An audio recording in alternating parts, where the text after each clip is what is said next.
amis sportifs, amis téléspectateurs, bonsoir ou bonjour, c'est selon l'endroit du monde d'où vous nous suivez sur la chaîne africaine LCA. Merci de nous renouveler votre confiance à ce jour. Deux invités qu'on prendra beaucoup de plaisir donc à vous présenter dans quelques poignées de secondes seulement. Il s'agit du président de la Fédération burkinabé de hockey sur gazon, le président Idrissa Kaboré. Président, bonsoir. Bonsoir. Et merci d'avoir accepté notre invitation. Et merci aussi de nous avoir invités. D'accord. Alors, à ma droite et à votre gauche, amis téléspectateurs, l'entraîneur national, le sélectionneur Anas Kwanda, qu'on appelle dans le milieu Anas. Coach Anas, bonsoir. Bonsoir. Et merci à vous aussi d'avoir accepté notre invitation. Merci à vous de nous avoir invités. Je vous en prie. Alors, Président, tout de suite, on va mettre les pieds dans le plat. Alors, comment se porte la discipline, comment se porte le hockey sur gazon au Burkina Faso? Ben, c'est tout à fait normal que vous nous posiez cette question, mais nous sommes sereins. Le hockey sur gazon se porte très bien au Burkina Faso. Est-ce qu'il n'y a pas un paradoxe? Si vous êtes serein, naturellement, le hockey sur gazon doit se porter bien, encore mieux au Burkina Faso. Voilà, vous savez, il ne faut pas être gourmand dans la vie. Dans la vie, il faut savoir passer les étapes.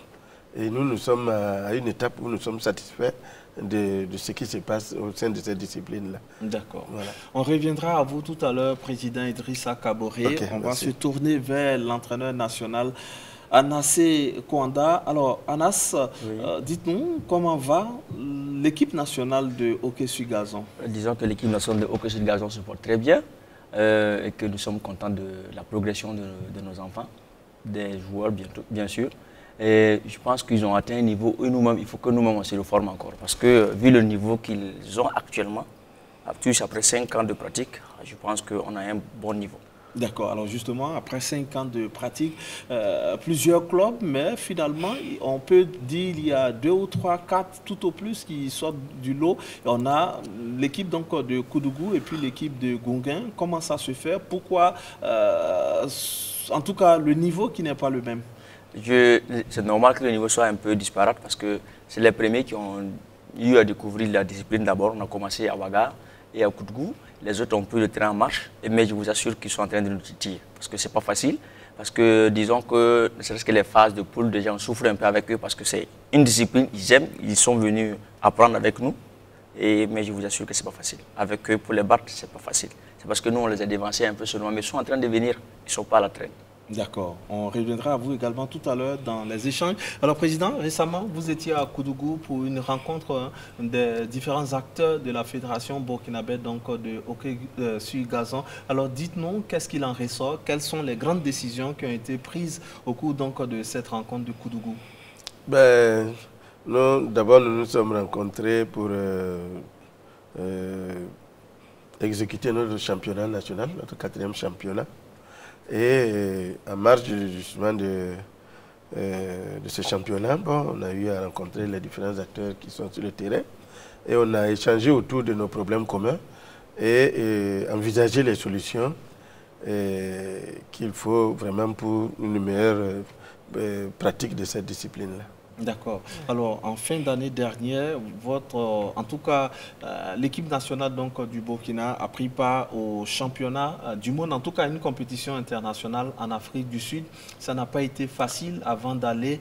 Alors, quel a été le résultat en Afrique du Sud pour ceux qui, en tout cas, ne suivent pas très souvent le hockey sur gazon? Ben, non, je voudrais rectifier. Parce que c'est le floorball qui est parti en Afrique du Sud. D'accord, vous étiez au Ghana? Voilà, nous étions au Ghana. Nous étions au Ghana dans le cadre d'une réunion de la sous-région, des pays de la sous-région qui pratiquent le hockey. Et cette rencontre nous a permis vraiment de nous frotter un peu aux autres et de découvrir vraiment le hockey sur gazon dans sa pratique normale, dans sa forme normale. Là, nous avons rencontré des joueurs de fédérations qui pratiquaient déjà le hockey là depuis longtemps. Je parle en l'occurrence du Ghana et du Nigeria. Vous savez, ce sont des pays qui ont commencé le hockey là depuis assez longtemps. et qui ont un championnat régulier et qui ont beaucoup de joueurs, de pratiquants du moins. Et nous, en les rencontrant, vraiment, ça nous a permis de nous situer d'abord et de voir un peu le chemin que nous avons parcouru et surtout le chemin qui nous reste à parcourir. Alors, justement, à l'issue de cette rencontre, à quel niveau peut-on classer donc le hockey sur gazon burkinabé par rapport justement à l'Afrique de l'Ouest d'abord et surtout en Afrique en général? Voilà, vous savez, ici nous avons la malchance d'être dans des pays francophones qui ne pratiquent pas le hockey comme ça. Vous voyez, le hockey, on dirait que c'est plutôt un sport anglophone, parce que c'est les pays anglophones surtout qui le pratiquent. Vous savez, le Nigeria, le Ghana, mais un peu plus en Afrique du Sud, toute l'Afrique australe est dedans, le Kenya. Bon, donc l'Afrique francophone est à la traîne. Et c'est pourquoi nous sommes lancés, on a discuté de tout ça. Comment faire pour que ceux qui sont à la traîne là puissent aussi avoir un décollage normal et s'insérer dans le concert des nations. Vous savez que nous avons deux soucis. Et le premier, c'était que il y a deux niveaux qui sont là. Il y a des pays qui débutent comme nous. Voilà, on a 4 ans, 5 ans de pratique. Et il y a nous et puis le Togo. Et nous avons aussi des pays comme le Nigeria, comme le Ghana, qui sont là depuis des décennies. Par exemple, le Nigeria, je pense que dans les années 60, voilà, 63. Et le Ghana, bon, c'est un peu dans les années 80. 61. 61 aussi, voilà. Donc, vous voyez, eux, ils sont vraiment en avance. Et ils ont un niveau qui n'est vraiment pas à comparer avec le nôtre. Mais nous aussi, nous sommes un petit groupe là, qui nous sommes formés et qui tentons vraiment de combler le retard qui est là. D'accord. Alors voilà. Justement, le hockey sur gazon, pardon, existe dans le monde il y a pratiquement 150 ans, mais il a fait son apparition au Burkina véritablement en 2014 et les véritables compétitions, on va le dire, ont débuté en 2016. Ouais, alors, est-ce que cet écart de retard ne nous défavorise pas finalement, en tout cas en ce qui concerne donc les sorties à l'international? Bon, parce que vu sur ce plan, oui. Mais nous considérons d'abord le hockey là comme un sport qui véhicule des valeurs que nous tentons de promouvoir au niveau de la jeunesse. Et c'est en ce sens-là qu'il faut d'abord prendre la chose. Ensuite, maintenant, nous allons voir l'image que nous pouvons avoir sur le plan international. Et ce côté a besoin vraiment que nous réunissons les conditions de pratique vraiment pour pouvoir aborder ce second volet-là. Sans que dans un premier temps, nous, c'est les valeurs éducatives et sportives là, que nous sommes en train de promouvoir. Ensuite, nous allons voir comment est-ce qu'il faut attaquer l'international au point d'imposer notre image et l'image de notre pays. D'accord. Alors, Président, est-ce que vous-même, vous êtes un pratiquant ou vous avez été pratiquant du hockey sur gazon, quand on sait que surtout dans le domaine du sport, vous êtes un commissaire international au niveau donc, du cyclisme. Est-ce que vous avez pratiqué le hockey sur gazon? Vous savez, bon, j'ai fait la première formation des entraîneurs. Parce que pour vraiment diriger la structure, il faut connaître un peu certaines règles qui régissent quand même cette discipline-là. Donc, comment ça fonctionne? Bon, nous avons fait cette formation-là. Et bon, je puis dire que j'ai mon niveau d'entraîneur niveau 1 national. D'accord. Voilà. Alors, coach Anas, oui. Le président parlait donc de cette expédition ghanéenne. Est-ce que l'expérience, justement, vous a été profitable? Est-ce qu'on en a profité véritablement? Je vais vous dire oui. Un oui sec. Parce que cette sortie a permis aux enfants de découvrir réellement le hockey. Et c'est ça qui nous a valu même le niveau actuel. Je vous assure que, en ma petite expérience de coach national, quand on sortait, c'est la première fois qu'un coach s'est déplacé pour venir me saluer sur mon banc. Parce que au début, il se demandait, mais vous jouez sur la terre battue, vous jouez sur le goudron, est-ce que vous connaissez même le hockey, est-ce que vous pouvez jouer avec nous? Mais je dis, l'appétit vient en mangeant. On a commencé la première séance, pour ne pas dire le premier match, le deuxième match, Le troisième match, le coach s'est déplacé pour venir me saluer sur mon banc. Parce que sur les 3 tiers-temps, on a fait 0-0. Les 2 premiers tiers-temps, 0-0, et la distance a commencé à naître à partir du 3e tiers-temps. Et il dit que c'est la première fois qu'une équipe arrive à le tenir tête comme ça. Et que les enfants, pour une première expérience sur le gazon réel, arrivent à tenir tête au Nigeria. Que c'est une première. Et que si nous continuons comme ça, ils auront peur de nous dans 5 ans. C'est pour dire que le sport, c'est une question de transfert et de conditions de pratique. Et les enfants, je dis actuellement, quand vous regardez le niveau des enfants, ils font des techniques, pour ne pas dire qu'ils nous dépassent, nous coachs. Parce que vous allez voir que nous avons à peu près 5 ans d'expérience et disons 4 ans de pratique en tant qu'entraîneur. Mais ils font des prouesses parce qu'ils sont connectés, ils sont sur le net, ils se titillent, ils apprennent, ils sont ouverts au monde. Même si les coachs par moment vont se réactualiser les informations avant de revenir, mais ils ont la pratique avec eux. Donc c'est dire que vraiment le niveau est bon. Il suffit seulement de croire aux enfants. Nous on ne rêve pas, petit, on rêve grand. Justement, voilà. Après cette compétition, vous avez été reçu donc, par l'ambassadeur du Burkina au Ghana. Alors, quelle a été votre réaction de voir la première autorité du pays à l'extérieur, en tout cas, vous recevoir? Disons que ça fait un baume au cœur. Quand vous faites une pratique et puis les autorités vous reçoivent pour des conseils, pour des félicitations, vous ne faites que dire « Alhamdulillah ».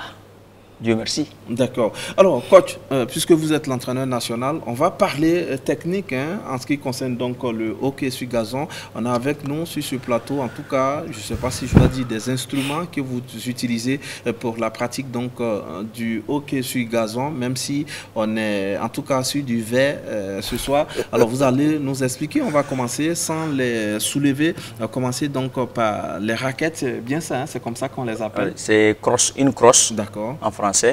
Un stick en anglais, et puis si vous voulez un bâton, le français familier. D'accord, un bâton ça fait... référence au bâton qu'on a. D'accord, voilà. D'accord, on a un bâton traditionnel justement. Alors, expliquez-nous. L'histoire du cacon? Oui. Je pense que le président est mieux placé pour... D'accord. Alors, président, on a ce vieil instrument qui date de plusieurs décennies. Alors, parlez-nous-en pour nos téléspectateurs naturellement. Voilà. Dans le cadre vraiment de la vulgarisation de notre discipline, bon, nous avons reçu des informations comme quoi c'était une discipline qui était connue déjà au Burkina Faso dans les années 40 et autres, 40-45. Donc on a essayé de pousser un peu et nous avons découvert que en réalité, c'est un sport que les jeunes initiés au village pratiquaient à l'issue vraiment de leur période d'initiation. Et nous avons poussé, nous sommes allés même dans ce village-là, où nous avons découvert les instruments qu'ils utilisaient. Vous voyez, bon, il faut quand même un peu le prendre. On peut le prendre, hein? Voilà. On va le prendre. Voilà. Donc, vous voyez un peu bon, c'est ce bâton-là que les villageois utilisent pour pouvoir faire bouger la balle. Voilà leur balle, voilà une balle traditionnelle qui a été fabriquée et justement, et ils jouent avec et c'est vraiment intéressant. Est-ce que ça s'appelle une balle? Bon, un cacon. Voilà, dans le village là, on appelle ça le cacon. Le jeu même c'est le tapé cacon. Tapé cacon. Voilà, tapé cacon. Voilà. Donc nous avons trouvé que c'était bien et qu'il fallait même amener des gens à promouvoir le hockey moderne dans ce village-là. Et c'est ce que nous sommes en train de faire. Peut-être qu'on va arriver au niveau des perspectives, des projets que nous avons. Voilà, nous allons aborder ces domaines-là.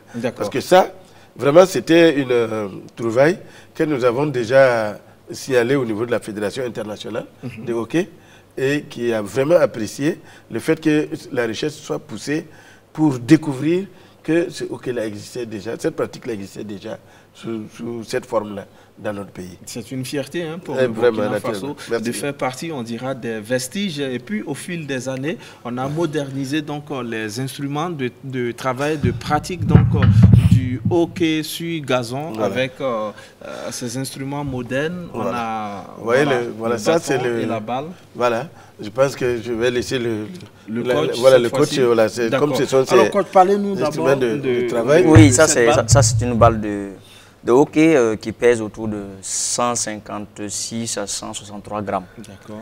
Et le diamètre tourne autour de 7,10 à 7,5 cm de diamètre. Donc c'est en plastique. D'accord. Vous voyez, on peut faire beaucoup de choses avec ça. C'est quand même lourd, hein? Oui. Il faut avoir de la force puisque ça se pratique normalement sur du gazon. Oui. Alors, avec ses enfants, voilà, il faut avoir de la force pour frapper disons que quand même pour l'initiation, on utilise des balles moins lourdes que ça. C'est un peu les balles un peu légères. Ça, c'est à l'international qu'on utilise? Oui, c'est à l'international. Pour les matchs internationaux, c'est ça qu'on utilise. Et c'est la balle de hockey. Maintenant, disons que les crosses sont adaptées aussi. Vous allez voir que la balle, il y a des crosses qu'on dit crosses lourdes, heavy cross ou heavy stick. Il y a des crosses qu'on dit moyennes, ça veut dire que c'est moins lourd. Des crosses légères et des crosses carrément ultra légères. Donc chacun a son goût avec sa force que vous utilisez. C'est adapté, la hauteur de la crosse est adaptée par rapport aux pratiquants. Donc ça va de 80 cm, c'est-à-dire la longueur du nombril, jusqu'à 96 cm. D'accord. Voilà. Alors on va rester toujours sur le volet technique, hein, coach Anas. Combien de joueurs composent donc une équipe et combien de temps dure un match de hockey sur gazon? Disons que nous avons 3 versions de hockey. Il y a le hockey outdoor qu'on appelle hockey 11 contre 11, ça veut dire que 11 joueurs sur le terrain, 10 joueurs de champ, un gardien de but, sur un terrain d'environ 91,6 et sur 55 de large, avec les poteaux d'une largeur de 3,54 avec la hauteur de 2,24. Et disons que le temps, c'est 4 fois 15 minutes. Donc, entre le premier quart-temps et le deuxième quart-temps, il y a 2 minutes de pause. Entre le troisième quart-temps et le quatrième, entre le deuxième et le troisième quart-temps, il y a 10 minutes de pause. Entre le troisième et le quatrième quart-temps, il y a 2 minutes de pause. Voilà un peu le hockey outdoor. Maintenant, il y a le hockey indoor, hockey en salle. C'est ça qu'on essaie de faire. On fait la promotion de ça maintenant. C'est 6 contre 6 sur un terrain de 40 sur 20, avec les poteaux de handball, avec les dimensions de handball. Et comme nous avons beaucoup de terrains de handball, on s'est adapté. Donc on est en train de quitter la terre battue pour venir sur le goudron. Et c'est l'effet recherché sur le terrain. C'est la vitesse de la balle. Vous avez dit que la balle est lourde. Il faut que la balle puisse circuler correctement. Donc de la terre battue, on est arrivé maintenant sur le hockey sur goudron, comme les gens disent, ou bien sur asphalte. Voilà, donc on est arrivé à 6 contre 6, donc c'est 6 joueurs de champ avec 6 remplaçants. Donc le temps de jouer là-bas, ça dépend. On est à 2 fois 20 minutes avec 10 minutes de pause. 2 fois 30 minutes avec 10 minutes de pause. Il y a le hockey outdoor. Non, hockey 5. Pardon. Sur un demi-terrain de hockey outdoor, c'est 5 contre 5 sur le demi-terrain de hockey à 11. Voilà un peu les 3 versions de hockey. Mais au Burkina Faso, avec le président, nous avons vu qu'on peut faire beaucoup la promotion de hockey indoor, 6 contre 6. La plupart de nos championnats, c'est comme ça, 6 contre 6. Et on a beaucoup de terrains de handball et ça nous facilite un peu la tâche et ça tire vers la réalité. Et de la terre battue, on est arrivé au goudron. Il faut qu'après d'ici là avoir une pelouse de hockey sur gazon. D'accord. Alors, c'est un choix que vous avez fait, Président, ou alors c'est par manque de moyens que pour l'instant, on pratique donc cette seule forme de hockey sur gazon? Oui, naturellement que c'est par la force des choses que nous sommes obligés de nous adapter, de trouver les moyens pour mieux nous exprimer. Vous voyez? Et pour nous, il faut, comme je l'ai dit au début, il faut qu'on aille par étapes, il faut qu'on sache franchir les étapes et ne pas nous précipiter comme ça. Nous savons que dans ce pays, il y a beaucoup de choses qui ne se font pas dans les conditions idéales au début. Voilà, même au football, et partout les championnats se déroulent sur des pelouses. Mais au Burkina, vous savez qu'on pratique le football toujours. Le championnat se déroule sur des terrains encore poussiéreux quand vous allez à Koudgou, à Banfora. Ou bien... Bon, c'est vrai que petit à petit, on cherche à éliminer ça. Nous aussi, on est patients. Voilà, on a commencé doucement sur la terre. Ensuite, nous sommes venus sur les plateaux. Bon, peut-être que d'ici là, bon, nous allons certainement avoir aussi une pelouse adaptée. Voilà, parce qu'il y en a qui nous disent, ah, est-ce que vous ne pouvez pas aller demander le stade pour jouer? Non. Ce n'est pas la même pelouse, ce n'est pas le même gazon. Le gazon du hockey est spécifique. Voilà, il est très fin et il permet une meilleure circulation de la balle. Naturel ou synthétique? Synthétique. D'accord. Voilà, parce que le naturel, les gens sont en train de quitter le naturel parce qu'il pose beaucoup de problèmes d'entretien, de cela. Donc le synthétique, une fois qu'il est là, bon. Et aujourd'hui, même pour les terrains qu'on arrose, bon, les gens sont en train de quitter dans ça parce qu'en Europe, avec la sécheresse il y a 2 ans, bon, les gens ont commencé à réfléchir. Est-ce qu'on ne peut pas trouver du synthétique où on n'aura pas besoin vraiment d'utiliser de l'eau pour arroser? Et voilà, les gens ont réfléchi pour améliorer toujours les conditions de la pratique. D'accord. Alors, coach Anassé, il y a beaucoup de similitudes entre le football et le hockey sur gazon. Oui. Vous avez parlé tout à l'heure, en ce qui concerne donc la première phase de 11 contre 11. Vous avez parlé aussi de 6 contre 6 comme au Maracana ou au handball, pardon. On appelle les joueurs de hockey sur gazon pour les attaquants, les milieux, les défenseurs. Oui. Alors, expliquez-nous-en. Effectivement, c'est comme la différence, c'est parce qu'on ne touche pas la balle avec le pied seulement. Et nous, on utilise la crosse pour jouer. Sinon, vous allez voir, on a des attaquants, on a des milieux, on a des défenseurs, on a un gardien de but. Seulement, c'est les règles qui diffèrent. On va dire le gardien de but, il ne doit pas quitter sa zone pour jouer. Parce qu'il va mettre en danger les autres. Donc, il reste dans sa zone. Il y a une zone de but qui est à 14 mètres de la ligne de but. Donc il faut rentrer dans la zone de but pour pouvoir marquer. Sinon, si tu restes en dehors de la zone, tu marques, ça ne marche pas. Est-ce que le gardien peut se saisir de la main? Non, il dévie. Il ne doit pas cacher la balle. Dès que la balle est cachée, vous allez voir qu'on dit stroke. Ça veut dire penalty. Voilà. Donc s'il met en danger l'adversaire, on va dire penalty stroke. On dit PC. Donc, ça dit que lui aussi, on limite un peu ses dégâts. Et il est bien protégé parce que tout le monde tire vers lui. L'objectif, c'est de tirer vers le but pour marquer. Donc, voilà pourquoi on le protège. Il a un accoutrement différent des autres. D'accord. Justement, au-delà du gardien qui est bien protégé, il y a les joueurs aussi sont protégés. Effectivement, les joueurs. Ça veut dire que c'est un jeu dangereux. C'est comme le football. Moi, j'estime que le hockey est moins dangereux que le football. J'estime, moi. Parce que quand vous voyez, on met toutes les conditions pour que ça puisse. C'est comme tous les autres sports. Et on utilise la crosse pour jouer. On utilise des chaussures adaptées. On a les protections, les protèges tibia. On a les protèges dents, c'est pour celui qui veut porter. Ailleurs, même, on dit que c'est obligatoire. Mais on laisse à l'appréciation de la personne. On dit si tu veux porter. Sinon, on les protège dents. On utilise des gants pour éviter que la main ne frotte le sol. Donc, on met toutes les conditions et puis on met le règlement pour assouplir. On sait qu'il y a l'engagement. Donc, je pense que ça va, c'est moins dangereux. Est-ce qu'il y a déjà eu un accident au cours d'un match? Oui, comme d'ailleurs, comme dans tous les autres sports. Et je me rappelle que pour notre expérience, on a eu un joueur qui s'est blessé au doigt, où il a reçu une balle sur le doigt. Et on était obligé de le faire sortir. Mais avec les soins des médecins, ça va. Il a retrouvé... Une fracture? Non, ça veut dire que c'est comme si la balle a touché la main. Et la main là s'est brisée, ou on peut dire ça. C'est la peau qui s'est enlevée. D'accord. Voilà, l'ongle s'est cassé, puis... la peau s'est enlevée, mais on a recousu et puis ça va. C'est le seul accident que j'ai vu. Deuxième accident, c'est la balle, souvent lors des entraînements. Les balles ratées, soit ça touche la tête parce que les enfants soulèvent la crosse. Ils lèvent la crosse, il y a un qui est derrière, il ne fait pas attention, il va venir. Comme partout ailleurs avec les enfants, ça arrive. Hein. Il veut soulever la balle pour peut-être s'amuser et en oubliant qu'il y a quelqu'un derrière. Et on dit qu'on ne doit pas tirer la balle sur un joueur de hockey directement. Parce que c'est dangereux. Si la balle dépasse le genou, c'est 40 cm. On dit que c'est un jeu dangereux. Donc on met toutes les conditions avec les règles pour éviter qu'il y ait des blessures. Mais si les blessures arrivent très sportivement, on accepte et puis on travaille à éviter les blessures. D'accord. Alors est-ce qu'on a toutes les catégories donc, au niveau du hockey sur gazon comme en football et dans d'autres disciplines, notamment les minimes, les poussins, les minimes, les cadets, les juniors et les seniors? Oui, effectivement. Hein, c'est comme dans tous les sports collectifs. On commence par les U5, U7, U9, U11, U13, U15, U16, U19, U21, U23. Et on a les seniors. Vous allez voir que dans chaque fédération, il y a ce qu'on appelle les projets, pour ne pas dire les programmes de développement de la discipline. Donc on commence toujours à la base. Et nous-mêmes, on a l'exemple palpable, la fédération burkinabé de hockey, l'exemple palpable, parce que nous, on a commencé avec les enfants. Ça veut dire que nos enfants, actuellement, tournent autour de 20, 19, 21 ans. Parce que c'est des enfants qu'on a pris à l'âge de 12, 13 ans, les plus âgés avec 15, 16. Donc actuellement, nous sommes à 5 ans d'existence, nos enfants tournent autour de 21 ans, 19, 21 ans. C'est-à-dire qu'ils sont prévisités pour être des seniors pleins d'ici là. Donc c'est-à-dire que si vous commencez à la voilà pourquoi j'ai dit que les gens sont étonnés de la progression de nos joueurs. Parce que l'enfant, étant petit, commence toujours à prendre quelque chose pour taper sur la balle. Le hockey, on prend un bois pour taper sur une balle.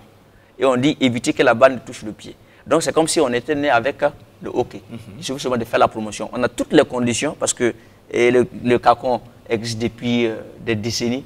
On parle de vers 1800. Vers 1800. Depuis l'existence de la population à Orodara, dans leur culture, ça existe déjà. Donc il suffit seulement de pousser un peu plus. Bon, les gens pensent que c'est un sport noble pour les riches. Non, c'est pour tout le monde. Il suffit seulement qu'on y croit et puis on met un peu les moyens, comme ce qu'on a commencé à faire. Je pense qu'on va ramasser des lauriers d'ici là. Mais on est patient, tout doucement. Où classez-vous le hockey sur gazon? C'est un sport moderne ou c'est un sport traditionnel finalement? Non, le hockey c'est un sport moderne. C'est un sport moderne. C'est un sport olympique qui existe depuis 2000 ans. Moi-même, j'avais dit, on m'avait dit non, il faut être un peu souple. C'est l'une des premières activités de balle qui fut existée, le hockey sur gazon. C'est parce que ça existe, les écritures sur roche existent depuis 2000 ans avant Jésus-Christ. Donc quand on voit un peu le hockey, c'est depuis même, c'est le sport le plus ancien, le sport de balle le plus ancien.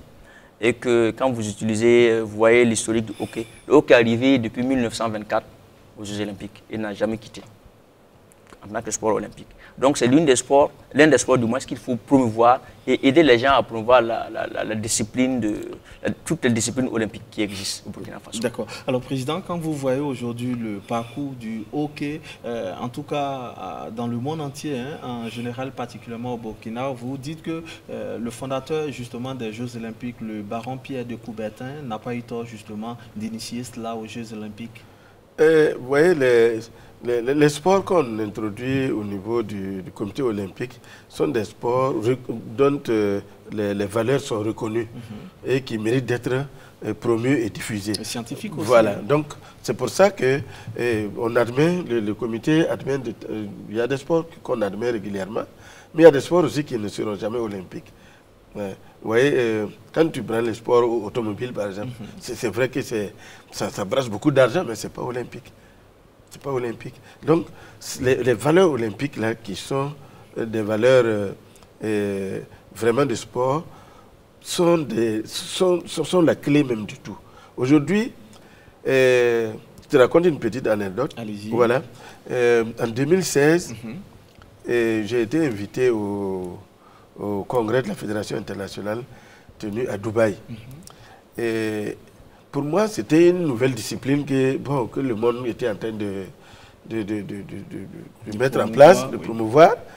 Et bien, quand j'arrivais, je vois que la salle était vraiment pleine.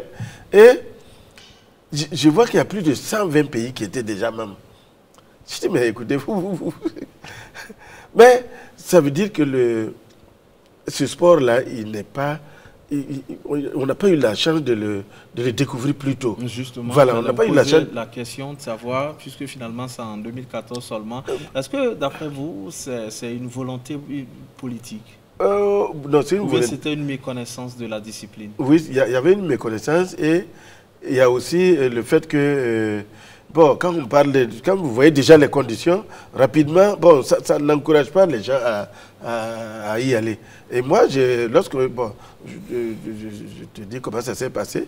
Le président du comité national olympique est revenu d'une réunion où il a fait cas du hockey. Il dit, il y a vraiment une discipline qu'il faut qu'on essaie de promouvoir dans ce pays. Il dit, mais quoi, c'est le hockey. Oh, c'est quoi ça?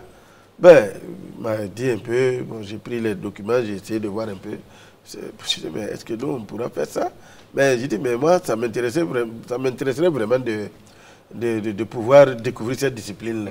Et je me suis porté volontaire pour vraiment découvrir ça et puis vraiment l'amener sur le terrain. Et c'est comme ça que, vraiment petit à petit, avec des camarades, on a essayé de remplir les conditions. Et puis, on a fait nos premiers pas à Accra, où nous avons envoyé les entraîneurs se former à 2-3 reprises.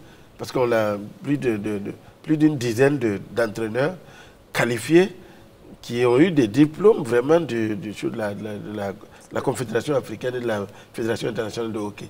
Voilà, parce qu'on a des formateurs ici. Nous avons des entraîneurs de niveau 1 et de niveau 2 ici aussi. Vous voyez? Donc, on a essayé d'abord de mettre cette base-là en place avant de lancer la discipline. Il fallait avoir les compétences avant de lancer la discipline. C'est pourquoi tous ceux qui ont fait cette formation-là sont retournés et puis rapidement le niveau est monté. D'accord. Voilà. Et nous sommes très contents parce que, vous voyez, ce n'est pas parce que c'est méconnu qu'il ne faut pas tenter de promouvoir. Non, au contraire, moi, ce qui est inconnu, là, moi, je cherche à découvrir, ça m'attire. D'accord. Alors, il y a les Jeux olympiques de 2020 au Japon, à Tokyo, l'année prochaine. Est-ce qu'on peut espérer avoir, en tout cas, des joueurs de hockey burkinabé à ce grand rendez-vous sportif? Non, je te dis non tout de suite parce que, vous savez, il faut vraiment se préparer pour être à ce niveau-là. Ce n'est pas la cour des débutants. C'est vraiment la cour, c'est une réunion des meilleurs sur le plan africain, sur le plan continental, sur le plan... Voilà. Donc, nous savons, nous reconnaissons notre place. Nous sommes des débutants. Nous sommes en train de faire nos pas petit à petit pour atteindre un certain niveau avant d'aller. Et vous savez que ça coûte très cher. Une préparation, une participation, ça coûte très cher. Et les moyens nous manquent, comme vous le dites, et nous ne sommes pas pressés donc pour atteindre ce niveau-là.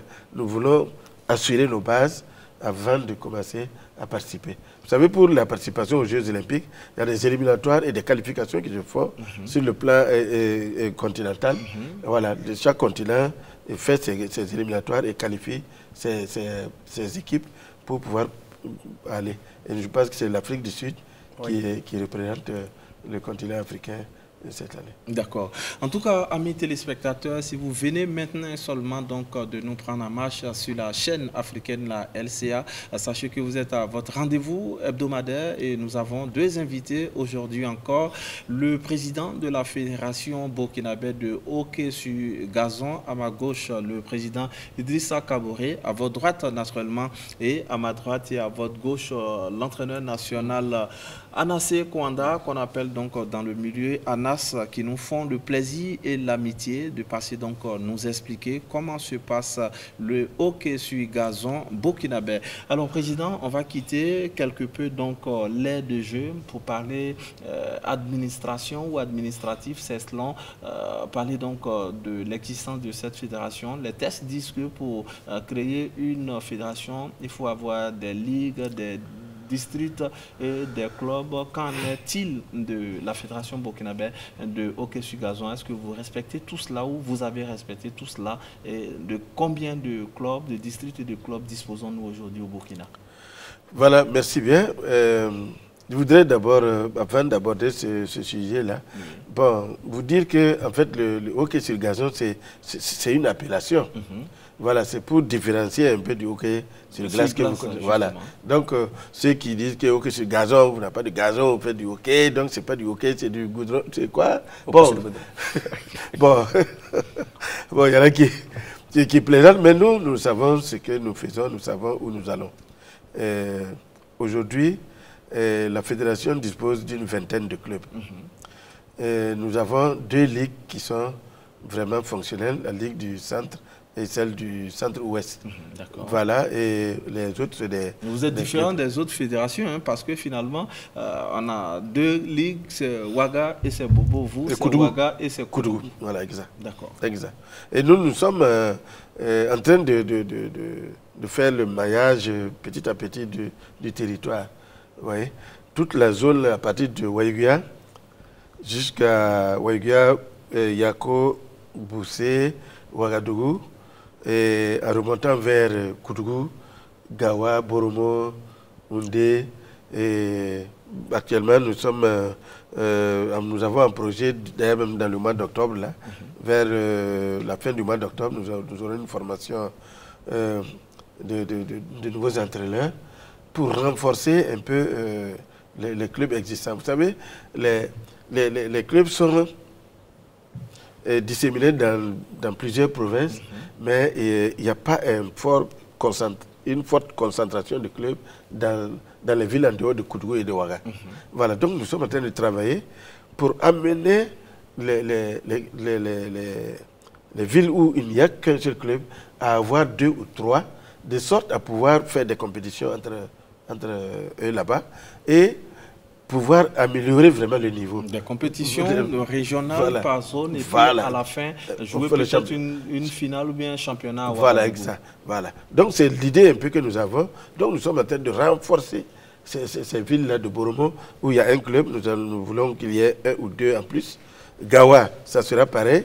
Bobo, il y a déjà 3 ou 4 qui vont être créés d'ici là, parce qu'on a déjà les gens qui sont là, qui s'impatientent d'avoir une formation pour pouvoir se lancer rapidement à la tâche. Donc, c'est un peu partout. Et Orodara, là où nous avons découvert le Kakon, ce jeu traditionnel-là, voilà, eux aussi, ils sont déjà prêts. Nous allons bientôt aller sur place et puis faire des formations, de sorte à les outiller à pouvoir vraiment commencer à se préparer à entraîner. Voilà. D'accord. Alors, coach, on a été émerveillé de voir, si mes souvenirs sont bons, l'année dernière ou l'année surpassée, lors donc du championnat national ici à Ouagadougou, au stade du 4, où des clubs venus donc de Djibo, en tout cas de Dori et de Gorom également, avec ceux de Koudougou et de Ouaga. Alors, dites-nous finalement comment est-ce que vous arrivez à faire cette détection? Disons que nous, on ne travaille pas seul, on a des entraîneurs, c'est-à-dire on se fait entourer par tous les entraîneurs. Et comme nous avons eu la chance aussi de peut-être partager beaucoup d'expériences ensemble, parce qu'on a fait nos premières formations ensemble, on échange beaucoup ensemble, ça fait que déjà, avant d'arriver même, étant même sur le terrain d'entraînement, à peu près on a les meilleurs des clubs. Avant même qu'ils n'arrivent sur le terrain, sur la feuille de match, déjà on voit qui peut faire quoi, qui arrive à s'en sortir du lot, à sortir du lot du moins. Et ce qui nous permet d'avoir un travail facile. C'est-à-dire que c'est une détection. Et on a peut-être 15-20. Ensuite on va jusqu'à 30 pour au moins avoir 2 équipes de 15-15. Et si on a un regroupement, ça se fait comme ça. Et facilement on arrive à avoir les meilleurs. Et c'est la crème de crème quand même. Parce que quand on fait des sélections, on arrive, les gens disent oui, effectivement c'est ça. Mais quand vous faites une sélection, vous n'associez pas les gens, c'est un peu compliqué par la suite. Ça discute beaucoup, vous avez laissé mon enfant par-ci, mon enfant est mieux, et voilà. Donc pour éviter tout ça, tout le monde est à la tâche. Tu joues, tu fais une sélection, propose une sélection.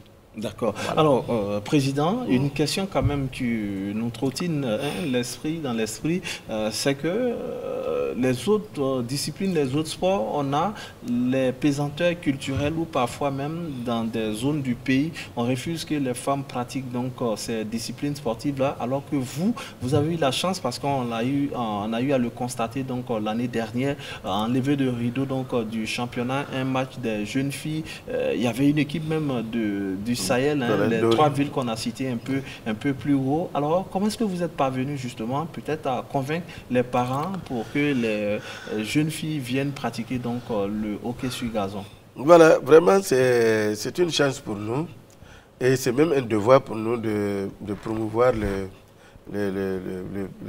sport féminin, c'est-à-dire le hockey au gazon au féminin.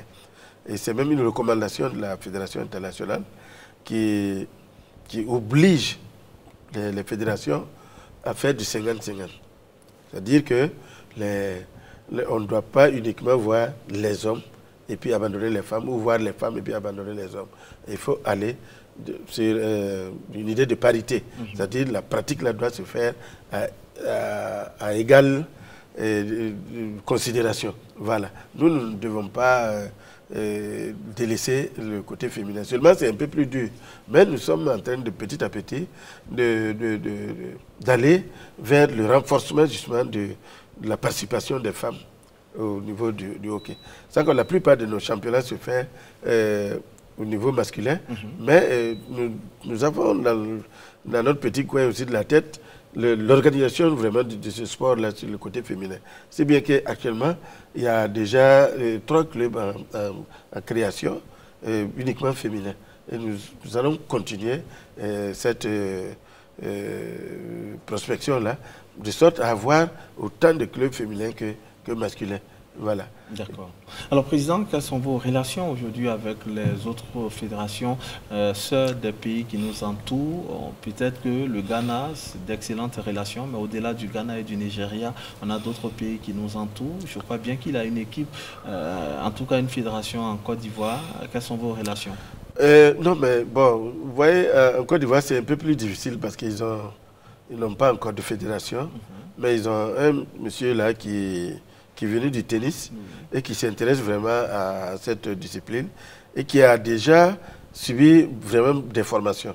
Et nous l'avons rencontré à Accra l'année en 2018 et il nous a dit que vraiment c'est difficile vraiment pour lui de pouvoir mettre la fédération en place. Autrement, nous sommes en train de faire un lobbying actuellement au niveau des pays francophones pour les amener à pratiquer vraiment cette discipline-là à ce niveau-là. Bon, j'allais déjà échanger avec le président du comité olympique pour qu'il puisse toucher ses confrères et voir dans quelle mesure nous-mêmes nous pouvons les appuyer pour des formations déjà à la base pour que vraiment la chose puisse prendre.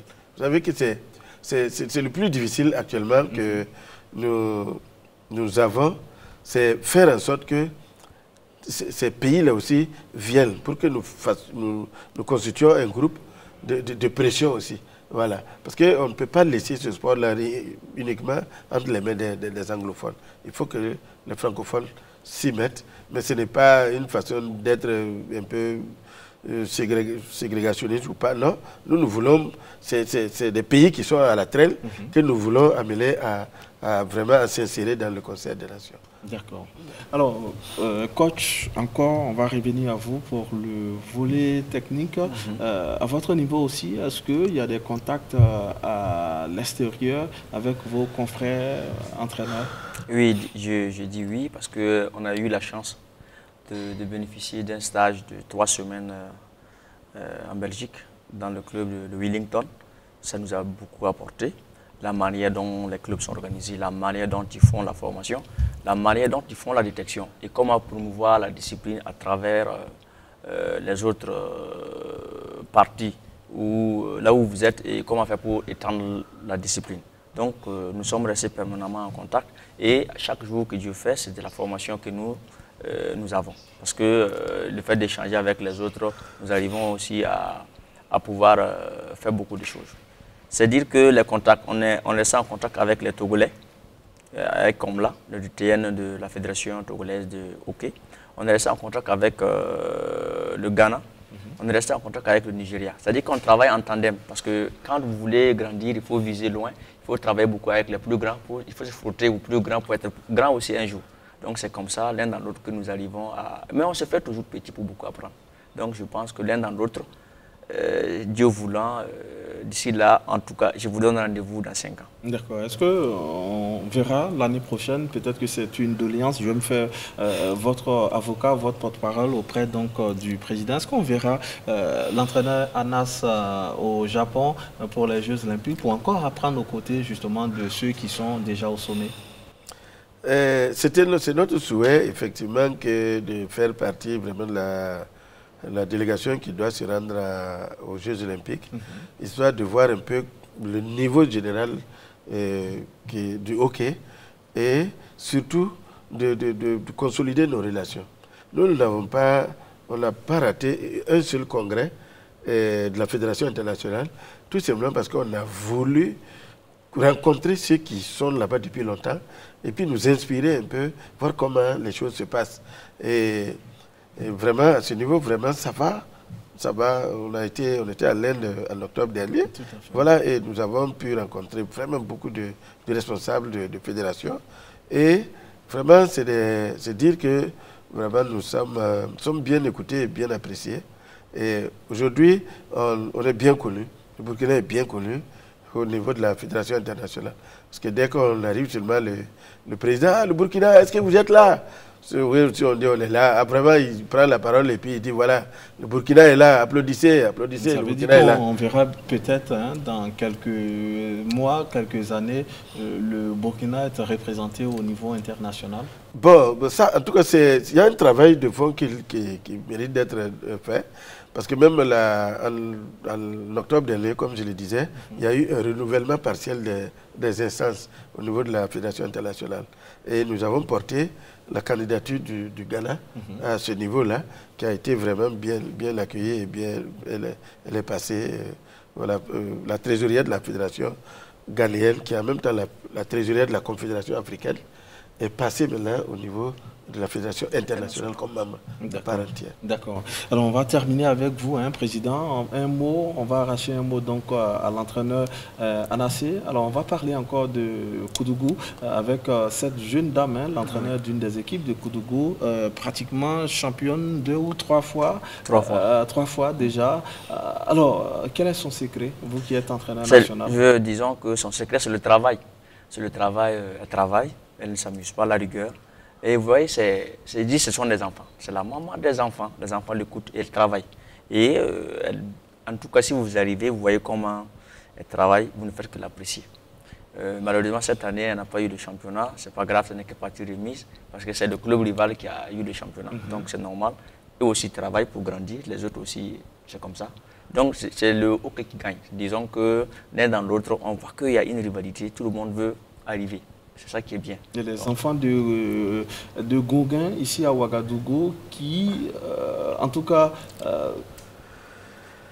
meurent en griffe donc, du hockey sur gazon parce que dans le centre, on va dire donc, le plateau Omnisport Simon Comparé, ce plateau ne désemplit pas d'enfants de Gauguin. Effectivement, disons que le hockey prisé est porté à bras le corps par les enfants de Goumen.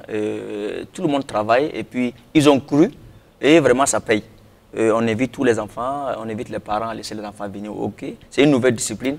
Et la porte n'est pas ouverte, mais il faut qu'on défonce la porte pour découvrir les merveilles. D'accord.